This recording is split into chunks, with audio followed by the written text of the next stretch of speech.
ദൈവനാമത്തിന് മഹത്വം ഉണ്ടാവട്ടെ. വീണ്ടും ദൈവവചനമായി നമുക്ക് ഒത്തൊരുമിച്ച് അല്പസമയം ചെലവഴിക്കാം. വൈ വിൽ യു ഡൈ, നീ എന്തിനു മരിക്കുന്നു എന്ന വിഷയത്തെ അധികരിച്ച് ഇന്ന് പഠിക്കാൻ ഞാൻ ആഗ്രഹിക്കുന്നു. ആമുഖമായി അതിനാധാരമായി എഹെസ്കേൽ പ്രവചനം 12-ാം അധ്യായം 31-32 വാക്യങ്ങളിൽ വായിക്കുന്നു. എഹെസ്കേൽ 18-31-32. അതിക്രമങ്ങളൊക്കെയും നിങ്ങളിൽ നിന്ന് എറിഞ്ഞുകളവിൻ, നിങ്ങൾക്ക് പുതിയൊരു ഹൃദയത്തെയും പുതിയൊരു ആത്മാവിനെയും സമ്പാദിച്ചുകൊള്ളുവിൻ. ഇസ്രായേൽ ഗൃഹമേ, നിങ്ങൾ എന്തിനു മരിക്കുന്നു? മരിക്കുന്നവൻ്റെ മരണത്തിൽ എനിക്കിഷ്ടമില്ല എന്ന് യഹോവയായ കർത്താവിൻ്റെ അരുളപ്പാട്. ആകയാൽ നിങ്ങൾ മനം തിരിഞ്ഞ് ജീവിച്ചുകൊള്ളുവിൻ. എഹെസ്കേൽ 33-11 നാം വായിക്കുന്നത്, എന്നാണ് ദുഷ്ടൻ്റെ മരണത്തിലല്ല, ദുഷ്ടൻ തൻ്റെ വഴി വിട്ട് തിരിഞ്ഞ് ജീവിക്കുന്നതിലത്രേ എനിക്കിഷ്ടമുള്ളതെന്ന് യഹോവയായ കർത്താവിൻ്റെ അരുളപ്പാട്. നിങ്ങളുടെ ദുർമാർഗ്ഗങ്ങളെ തിരിവിൻ, ഇസ്രായേൽ ഗൃഹമേ, നിങ്ങൾ എന്തിന് മരിക്കുന്നു? 2 പ്രാവശ്യമായിട്ട് നിങ്ങൾ എന്തിനു മരിക്കുന്നു എന്ന ചോദ്യം നാം ഇവിടെ കാണുന്നു. നമുക്കൊരു നിമിഷം പ്രാർത്ഥിക്കാം. സ്വർഗസ്ഥനായ ദൈവമേ, അവിടുത്തെ കുഞ്ഞുങ്ങളാം നടികൾ വീണ്ടും തിരുവനന്തപുരം ടൈംസിലേക്ക് കടന്നു വരുന്നു. അവിടുത്തെ വചനത്തിൽ അടങ്ങിയിരിക്കുന്ന മർമ്മങ്ങൾ മനസ്സിലാക്കുവാൻ ഞങ്ങളുടെ പ്രാഗൽഭ്യത്തിനനുസരിച്ച് അവിടുന്ന് ഇടയാക്കുമാറാകണമേ. സംസാരിക്കുന്ന അടിയനെയും കേൾക്കാരായ അവിടുത്തെ മക്കളെയും അനുഗ്രഹിക്കണമേ. ശബ്ദവിരത്തികളും ശ്രദ്ധിക്കുന്ന എല്ലാവരെയും അനുഗ്രഹിക്കണം, മാനമോഹത്വം എടുക്കണം. യേശു ക്രിസ്തുവിൻ്റെ നാമത്തിൽ അപേക്ഷിക്കുന്നു, കൃപയോടെ കേൾക്കുമാറാകണമേ. ആമേൻ. ഇസ്രായേൽ ഗൃഹമേ, നിങ്ങൾ എന്തിനു മരിക്കുന്നു? ഈ ചോദ്യം ദൈവത്തിൻ്റെ സ്വന്തം ജനമായ ഇസ്രായേലിനാണെങ്കിലും ഇന്നും ഈ ചോദ്യത്തിന് വലിയ പ്രസക്തി മനുഷ്യകുലത്തിലുണ്ട് എന്ന് നമുക്ക് മനസ്സിലാക്കാം. അനേകായിരങ്ങൾ ഇന്ന് മരണത്തിൻ്റെ വക്കിലാണ്, ആത്മീയ മരണത്തിൻ്റെ വക്കിലാണ്. ദൈവകൽപ്പന ലംഘിച്ചുകൊണ്ട് യേശു ക്രിസ്തുവിൽ വിശ്വാസമില്ലാതെ ജീവിക്കുന്നിടത്തോളം കാലം ദൈവത്തെ മനസ്സിലാക്കുവാനോ ദൈവ രക്ഷാപദ്ധതിയെക്കുറിച്ച് ഗ്രഹിക്കുവാനോ ദൈവത്തിൻ്റെ രക്ഷയിൽ ആയിത്തീരുവാനോ മനുഷ്യർക്ക് സാധിക്കുന്നില്ല. അങ്ങനെ അനേകായിരങ്ങൾ മരണത്തിൻ്റെ വക്തത്തിൽ പതിച്ചുകൊണ്ടിരിക്കുന്നു എന്ന് നമുക്ക് കാണാം. എന്നാൽ പ്രവാചകനോട് ചോദിക്കുന്നത്, എന്നാണ് ദുഷ്ടൻ്റെ മരണത്തിലല്ല, ദുഷ്ടൻ തൻ്റെ വഴി വിട്ട് ജീവിക്കുന്നതിലത്രേ എനിക്കിഷ്ടമുള്ളതെന്ന് യഹോവയായ കർത്താവിൻ്റെ അരുളപ്പാട്. ഒരു മനുഷ്യൻ നഷ്ടപ്പെട്ടു പോകരുത്, നശിച്ചു പോകരുത്, ആരും നശിച്ചു പോകരുത്, എല്ലാവരും നിത്യജീവൻ പ്രാപിക്കണം എന്നതാണ് കർത്താവിൻ്റെ ആഗ്രഹം. യോഹന്നാൻ സുവിശേഷം 13-ാം അധ്യായത്തിൽ 16-ാമത്തെ വാക്യം നാം വായിക്കുന്നത്, ഒരു വ്യത്യാസവും എല്ലാവരും പാപം ചെയ്ത് മനുഷ്യ രക്ഷ നഷ്ടപ്പെടുത്തിയിരിക്കുന്ന കാലഘട്ടത്തിൽ ദൈവത്തിൻ്റെ വചനം നമ്മോട് പറയുന്നു, കർത്താവ് ഈ ലോകത്തെ സ്നേഹിച്ചു, പൂർണ്ണമായിട്ടും ദൈവത്തിൻ്റെ വചനത്തിന് അനുസരണമായി ജീവിക്കുവാൻ താല്പര്യമുള്ള എല്ലാവരെയും കർത്താവ് സ്നേഹിക്കുന്നു എന്നാണ്. തൻ്റെ ഏകജാതനായ പുത്രൻ വിശ്വസിക്കുന്ന ഏവനും നശിച്ചു പോകാതെ നിത്യജീവൻ പ്രാപിക്കേണ്ടതിന് ദൈവം അവനെ നൽകുവാൻ തക്കവണ്ണം ലോകത്തെ സ്നേഹിച്ചു എന്ന് നാം പഠിക്കുന്നു. അപ്പോൾ ദൈവത്തിന് മനുഷ്യൻ്റെ മരണത്തിലല്ല, അവൻ ജീവിച്ചിരിക്കുന്നതിലാണ് ദൈവത്തിന് ആഗ്രഹം. എന്നാൽ ഭൗതികമായ ആ ജീവിതത്തേക്കാൾ ഉപരി ആത്മീയമായ കർത്താവിനോടൊപ്പം യുഗങ്ങളോളം വസിക്കുക, നിത്യജീവൻ പ്രാപിച്ചുകൊണ്ട് ജീവിക്കുക, അതാണ് ദൈവത്തിന് ആഗ്രഹം എന്നാണ് തിരുവൻ നമ്മെ ഓർമ്മിപ്പിക്കുന്നത്. അതുകൊണ്ട് നിങ്ങളുടെ അതിക്രമങ്ങളൊക്കെയും നിങ്ങളിൽ നിന്ന് എറിഞ്ഞു കളവിൻ, നിങ്ങൾക്ക് പുതിയൊരു ഹൃദയത്തെയും പുതിയൊരു ആത്മാവിനെയും സമ്പാദിച്ചു കൊള്ളുവിൻ. ഇസ്രായേൽ ഗൃഹമേ, നിങ്ങൾ എന്തിനു മരിക്കുന്നു? മരിക്കുന്നൊരു മരണത്തിൽ എനിക്ക് ഇഷ്ടമില്ല എന്ന് യഹോവയായ കർത്താവിൻ്റെ അരുളപ്പാട്. ആകയാൽ നിങ്ങൾ മനം തിരിഞ്ഞ് ജീവിച്ചു കൊള്ളുവിൻ. ഇത് നൂറ്റാണ്ടുകളായി മനുഷ്യവർഗത്തിൻ്റെ ഇടയിൽ കേൾക്കുന്ന ഒരു ശബ്ദമാണിത്. ആകയാൽ നിങ്ങൾ മനം തിരിഞ്ഞ് ജീവിച്ചു കൊള്ളുവിൻ. എല്ലാവരും മനം തിരിഞ്ഞ് കർത്താവിലേക്ക് വരേണ്ടത് ആവശ്യമാണ് എന്ന് തിരുവനന്തപുരത്തിലൂടെ നമ്മൾ ഓർപ്പിക്കുകയാണ്. നമ്മുടെ ദുഷ്ടപ്രവൃത്തികൾ അല്ലെങ്കിൽ നമ്മുടെ അനീതിയായ പ്രവർത്തികൾ അല്ലെങ്കിൽ ദൈവഹിതത്തിന് വിരുദ്ധമായിട്ടുള്ള പ്രവർത്തനങ്ങളെല്ലാം വിട്ടിട്ട് ദൈവരാജ്യത്തിന് വേണ്ടി ജീവിക്കുവാൻ സന്നദ്ധരായി മുമ്പോട്ട് ജീവിക്കുക, അതാണ് ദൈവം ഇതിലൂടെ നമ്മെക്കുറിച്ച് ആഗ്രഹിക്കുന്നത് എന്ന് നമുക്ക് കാണാം.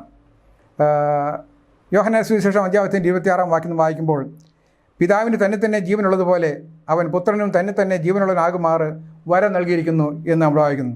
അതിൽ 39-ാം വാക്യം വായിക്കുമ്പോൾ, നിങ്ങൾ തിരുവെഴുത്തുകളെ ശോധന ചെയ്യുന്നു, അവയിൽ നിങ്ങൾക്ക് നിത്യജീവനുണ്ട് എന്ന് നിങ്ങൾ നിരൂപിക്കുന്നില്ലോ, അവ എനിക്ക് സാക്ഷ്യം പറയുന്നുവെന്നും കർത്താവ് രേഖപ്പെടുത്തി പറയുന്നു.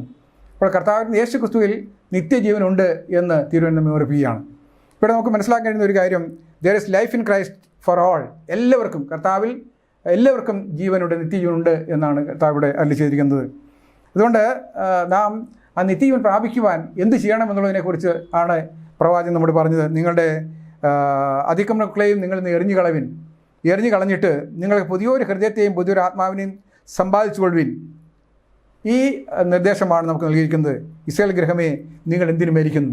ആത്മീയ ഇസ്രായേൽ നാം മരിക്കേണ്ടവരല്ല, നാം എന്നേക്കും ജീവിച്ചിരിക്കേണ്ടവരാണ് എന്ന് തിരുവനന്തപുരം ഓർമ്മിപ്പിക്കുകയാണ് ചെയ്യുന്നത്.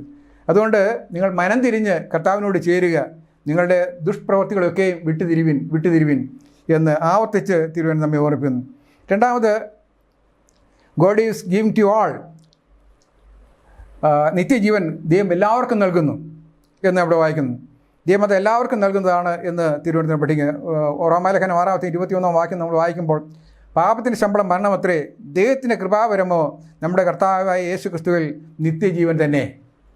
അപ്പോൾ പാപത്തിൻ്റെ ശമ്പളം മരണമാണ്, എന്നാൽ ദൈവത്തിൻ്റെ കൃപാവരമോ നമുക്ക് നിത്യജീവൻ, യേശു ക്രിസ്തുവിയുടെ നിത്യജീവൻ നൽകിയിരിക്കുന്നു. ആ നിത്യജീവൻ പ്രാപിക്കാൻ നമ്മൾ യോഗ്യരാണോ, നമ്മെ തന്നെ നാം വിലയിരുത്തേണ്ടത് ആവശ്യമാകുന്നു എന്നാണ് തിരുവനന്തപുരം നമ്മെ പഠിക്കുന്നത്. യോഹന്നാൻ 5:25 ആമേൻ ആമേൻ ഞാൻ കൊണ്ട് പറയുന്നു, മരിച്ചവർ ദൈവത്തിൻ്റെ ശബ്ദം കേൾക്കുകയും കേൾക്കുന്നവർ ജീവിക്കുകയും ചെയ്യുന്ന കാലം വരുന്നു, ഇപ്പോൾ വന്നുമിരിക്കുന്നു. യോഹന്നാൻ 10:25 വാങ്ങി, ഞാൻ തന്നെ പുനരുത്ഥാനവും ജീവനുമാകുന്നു, എന്നിൽ വിശ്വസിക്കുന്നവർ മരിച്ചാലും ജീവിക്കും. അപ്പോൾ ജീവൻ സ്വന്തമാക്കുവാൻ എല്ലാവർക്കും സാധ്യമാണ്. ഒരേ ഒരു കാര്യം മാത്രം, നിങ്ങൾ എന്നെ സ്നേഹിക്കുമെങ്കിൽ എൻ്റെ കൽപ്പനകൾ കാത്തോളും. ദൈവകൽപ്പന അനുസരിച്ച് ജീവിക്കുന്നവരെ ദൈവം സ്നേഹിക്കും, അവരെ തൻ്റെ രക്ഷാവലയത്തിന് കീഴിലാക്കും, അവർക്ക് നിത്യജീവൻ കർത്താവ് നൽകാമെന്ന് വാഗ്ദാനം ചെയ്തിരിക്കുന്നു. അതുകൊണ്ട് ജീവൻ്റെ മാർഗ്ഗങ്ങൾ വളരെ ലളിതമാണ്, അല്ലെങ്കിൽ ജീവനിലേക്കുള്ള വഴി വളരെ എളുപ്പമാണ് എന്നും നാം ഇവിടെ മനസ്സിലാക്കുകയാണ് ചെയ്യുന്നത്. മറ്റൊരു കാര്യം നമ്മൾ പഠിക്കുന്നത്, ജീവൻ്റെ ഉടമസ്ഥത അല്ലെങ്കിൽ ജീവൻ സ്വന്തമാക്കുവാൻ നിശ്ചയമായി നമുക്ക് ഓരോരുത്തരും കഴിയും എന്നുള്ളതാണ്. 1 യോഹന്നാൻ ലേഖനം 5:12 വാക്യം നമ്മൾ വായിക്കുമ്പോൾ, പുത്രനുള്ളവന് ജീവനുണ്ട്, ദൈവത്തിനില്ലാത്തവനോ ജീവൻ ഇല്ല.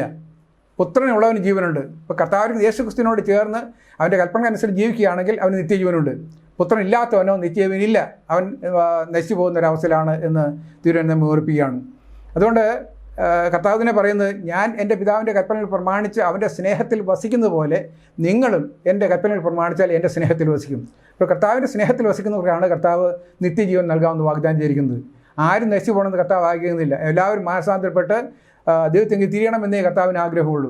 തന്നിലേക്ക് ആകർഷിക്കപ്പെടണമെന്നേ, അല്ലെ തൻ്റെ പാദപീഠത്തിലേക്ക് വന്ന് തൻ്റെ രക്ഷയ്ക്ക് യോഗ്യരായി തീരണമെന്ന് മാത്രമേ കർത്താവിന് ആഗ്രഹമുള്ളൂ.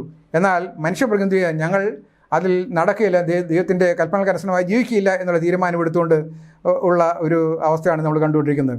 വീണ്ടും 1 യോഹന്നാൻ ലേഖനം 2:23 വാക്യം വായിക്കുമ്പോൾ, പുത്രനെ നിഷേധിക്കുന്നതിന് പിതാവില്ല, പുത്രനെ സ്വീകരിക്കുന്നവന് പിതാവുണ്ട്, അവന് നിത്യജീവനുമുണ്ട് എന്ന് നാം മനസ്സിലാക്കുന്നു. ഇപ്പോൾ പുത്രനെ നിഷേധിക്കുന്നതിന് പിതാവില്ല. പുത്രനെ നിഷേധിക്കുക എന്ന് പറഞ്ഞാൽ കർത്താവിനെ, ദൈവത്തെ നിഷേധിക്കുന്നതിന് തുല്യമാണ്. ഞാനും പിതാവ് ഒന്നാകുമെന്ന് കർത്താവ് പറഞ്ഞു. അതുകൊണ്ട് പിതാവായ ദൈവത്തെയും പുത്രനായ കർത്താവിനെയും പരിശുദ്ധാത്മാവിനെയും ഒരുപോലെ അനുസരിച്ച് ജീവിക്കുക എന്നുള്ളത് ഓരോ മനുഷ്യൻ്റെയും കർത്തവ്യമാണ്. അങ്ങനെയാണ് രക്ഷാപദ്ധതിയിൽ പങ്കുള്ളവരായി തീരുവാൻ ആഗ്രഹിക്കുന്നവർ ചെയ്യേണ്ടത് എന്നും തിരുവനന്തപുരം ഒരുക്കുണ്ട്. അതുകൊണ്ട് നാം മരിക്കേണ്ടവരല്ല, എന്നേക്കും ജീവിച്ചിരിക്കേണ്ടവരാണ് എന്ന് ഈ വാക്യത്തിലൂടെ നമ്മെ ഓർമ്മിപ്പിക്കുകയാണ് ചെയ്യുന്നത്. ജീവൻ്റെ പ്രത്യാശ മഹത്വകരമാണ് എന്ന് മറ്റൊരു ചിന്തയും നമുക്ക് മനസ്സിലാക്കാൻ സാധിക്കും. റോമാലേഖനം 6:22 വാക്യം നമ്മൾ വായിക്കുമ്പോൾ, എന്നാൽ ഇപ്പോൾ പാപത്തിൽ നിന്ന് സ്വാതന്ത്ര്യം പ്രാപിച്ച് ദൈവത്തിന് ദാസന്മാരായിരിക്കാൽ നിങ്ങൾക്ക് ലഭിക്കുന്ന ഫലം വിശുദ്ധീകരണവും അതിൻ്റെ അന്തം നിത്യജീവനുമാകുന്നു. ഇപ്പോൾ പാപത്തിൽ നിന്ന് സ്വാതന്ത്ര്യം പ്രാപിച്ചിരിക്കുന്നതാണ് നാം കർത്താവിന് യേശു ക്രിസ്തുവിന്റെ അടുക്കൽ ചെന്ന് എൻ്റെ കൽപ്പന പ്രമാണിക്കാൻ തീരുമാനിച്ചുകൊണ്ട് തന്നോട് ചേർന്ന് തന്നെ സ്വന്തം രക്ഷ സ്വീകരിച്ചു കഴിയുമ്പോൾ നാം എന്ത് ചെയ്യുകയാണ്? നമ്മുടെ പാപത്തിൽ നിന്ന് സ്വാതന്ത്ര്യം പ്രാപിച്ചവരായി മാറുകയാണ്. കർത്താവിന് ജലത്തെ സാക്ഷീകരിച്ച് വരുമ്പോൾ അത് പൂർണ്ണമായി തീരുകയും ചെയ്യുന്നു. അങ്ങനെ നാം പാപത്തിന് സ്വാതന്ത്ര്യം പ്രാപിച്ചവരായ നാം, പാപം എന്നാൽ എന്താണെന്ന് വീരൻ പഠിപ്പിക്കുന്നത് കൽപ്പനാലംഘനം പാപം. അപ്പോൾ ദൈവകൽപ്പന അനുസരിക്കുവാൻ തീരുമാനിച്ച് കർത്താവിന് യേശു ക്രിസ്തു സ്വന്തമായി രക്ഷയായി സ്വീകരിച്ച് ജലത്തിൽ അവനെ സാക്ഷീകരിച്ച് കർത്താവിനോട് ചേർന്ന് കഴിയുമ്പോൾ നാം ഇതിൻ്റെ സ്വാതന്ത്ര്യം പ്രാപിച്ചവരായി മാറുന്നു. അങ്ങനെ ഇനി നിങ്ങൾ പാപത്തിന് ദാസന്മാരായി തീരുകയല്ല എന്ന് ദൈവത്തിന് ദാസന്മാരായിരിക്കാൽ നിങ്ങൾക്ക് ലഭിക്കുന്ന പ്രതിഫലം അല്ലെങ്കിൽ നിങ്ങൾക്ക് ലഭിക്കുന്ന ഫലം വിശുദ്ധീകരണവും അതിൻ്റെ അന്തം നിത്യജീവനുമാകുന്നു. നിത്യജീവൻ പ്രാപിക്കുവാൻ ഉള്ള മാർഗ്ഗമാണ് എടുത്തിരുന്ന് പഠിക്കുന്നത്.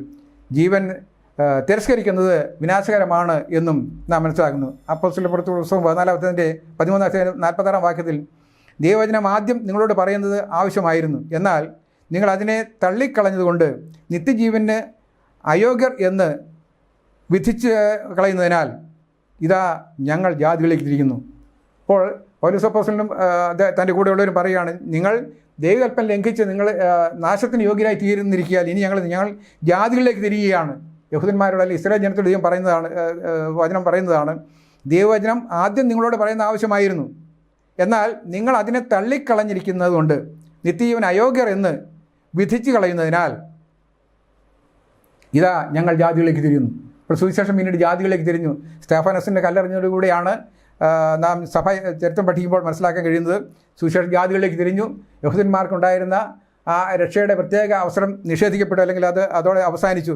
എന്നാൽ പിന്നെ ജാതികളിലേക്ക് തിരിഞ്ഞു. അങ്ങനെ ജാതികളായ നമ്മൾ ഓരോരുത്തരും സുവിശേഷത്തിന് ഓഹരിക്കാരും രക്ഷയ്ക്ക് പാത്രീഭൂതരുമായി തീർന്നിരിക്കുന്നു എന്ന് നാം തിരുത്തി പഠിക്കുന്നു. യെശയ്യാപ്രവചനം 55:6-7 വാക്യങ്ങൾ വായിക്കുമ്പോൾ, യഹോവയെ കണ്ടെത്താകുന്ന നാളിൽ അവനെ അന്വേഷിപ്പിൻ, അവൻ അടുത്തിരിക്കുമ്പോൾ അവനെ വിളിച്ചപേക്ഷിപ്പിൻ.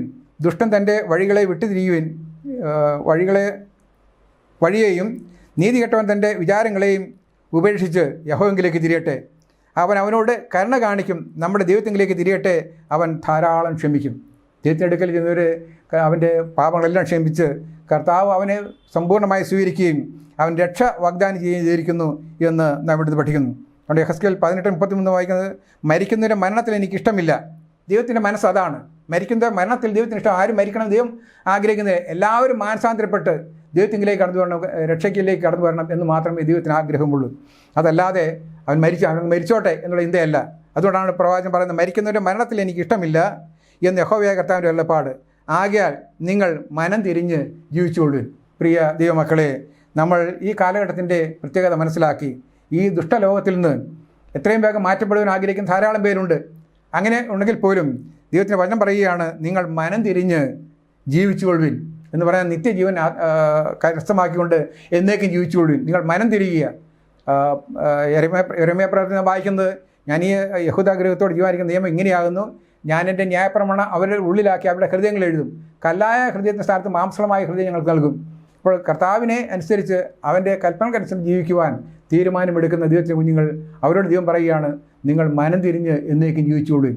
നാം ഓരോരുത്തരും മനം തിരിഞ്ഞ് നമ്മുടെ കർത്താവിനെ നമ്മുടെ ജീവിതത്തെ പൂർണ്ണമായിട്ട് ഏൽപ്പിച്ചു കൊടുത്ത് എല്ലാ കന്മഷവും നീക്കി, എല്ലാ ദുഷ്പ്രവൃത്തികളും നീക്കി, എല്ലാ അനുസരണക്കേടും മാറ്റി ദൈവത്തോട് ചേർന്ന് ജീവിച്ച് എന്നേക്കുമായി നിത്യരക്ഷയ്ക്ക് പാത്രഭൂമിയെ തരുവാൻ ദൈവം നമ്മെ ഓർമ്മിപ്പിക്കുകയാണ്. അതുകൊണ്ട് ഞാൻ ഒരിക്കലും വായിക്കണം, മരിക്കുന്നവരുടെ മരണത്തിൽ എനിക്കിഷ്ടമില്ല എന്ന് യഹോവയായ കർത്താവിൻ്റെ അരുളപ്പാട്.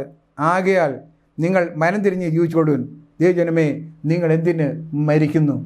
നാം മരിക്കേണ്ടവരല്ല, എന്നേക്കും ജീവിച്ചിരുന്ന് കർത്താവിനോടൊപ്പം യുഗങ്ങളോളം ജീവിച്ചിരുന്ന് ഈ നഷ്ടപ്പെട്ടു പോയ എല്ലാ അനുഗ്രഹങ്ങളും പൂർണ്ണമായും സ്വീകരിച്ചുകൊണ്ട് കർത്താവിനോടൊപ്പം യുഗങ്ങളോളം ജീവിച്ചിരിക്കുവാൻ ആണ് നമുക്ക് ദൈവം നിർദ്ദേശം നൽകിയിരിക്കുന്നത്. അതുകൊണ്ട് നിങ്ങൾ എന്തിനു മരിക്കുന്നു? നാം മരിക്കേണ്ടവരല്ല, എന്നേക്കും ജീവിച്ചിരുന്ന് കർത്താവിൻ്റെ കൂടെ ദൈവത്തോടൊപ്പം എപ്പോഴും ആയിരിക്കുവാൻ ഉള്ളവരാണ്. ആ ഒരവസ്ഥയിൽ എത്തിച്ചേരുവാൻ ദൈവത്തിൻ്റെ പരിശുദ്ധാത്മാവിൽ നമ്മെ സഹായിക്കട്ടെ എന്ന പ്രാർത്ഥന ഞാൻ വിരമിക്കുന്ന ദൈവം നമ്മെ അനുഗ്രഹിക്കുമാറാകട്ടെ. നമുക്ക് പ്രാർത്ഥിക്കാം. സ്വർഗസ്ഥനായ ദൈവമേ, അവിടുത്തെ മക്കളായ നടികൾക്ക് വീണ്ടും ദൈവത്തിനും പഠിക്കാനുള്ള അവസരം ഒരുക്കി കൃപയ്ക്കായ സ്തോത്രം. ഇസ്രായേൽഗൃഹമേ, നിങ്ങൾ എന്തിനു മരിക്കുന്നു? ദുഷ്ടൻ്റെ മരണത്തിലല്ല, അവൻ എന്നേക്കും ജീവിച്ചിരിക്കുന്നതിനാണ് ദൈവത്തിന് താല്പര്യം എന്ന അടിയങ്ങൾ ഓർപ്പിച്ച് കൃപയ്ക്കായ സ്തോത്രം. ഞങ്ങളുടെ എല്ലാ കന്മഷങ്ങളും മാറ്റി, എല്ലാ അനുസരണക്കേടും മാറ്റി ദൈവത്തോട് ചേർന്ന് ജീവിച്ച് നിത്യരക്ഷയ്ക്ക് കാരണഭൂതരായി തീരുവാൻ, നിത്യ ജീവൻ ലഭിച്ചവരായി തീരുവാൻ അവിടെ ഇടയാക്കുമാറാകണമേ. അടിയങ്ങൾക്ക് മാത്രമല്ല, അടിയങ്ങളെ കേൾക്കുന്നവർക്കും അടിയങ്ങൾ ഒരുക്കുന്നവരെല്ലാവർക്കും ആയിട്ട് ദൈവരാജ്യം ഓഹരിക്കരാജ്യം ഇടയാക്കുമാറാകണമെന്ന് യേശു ക്രിസ്തുവിനെ അപേക്ഷിക്കുന്നു. കൃപയുടെ കേൾക്കുമാറാകണമേ. ആമേൻ.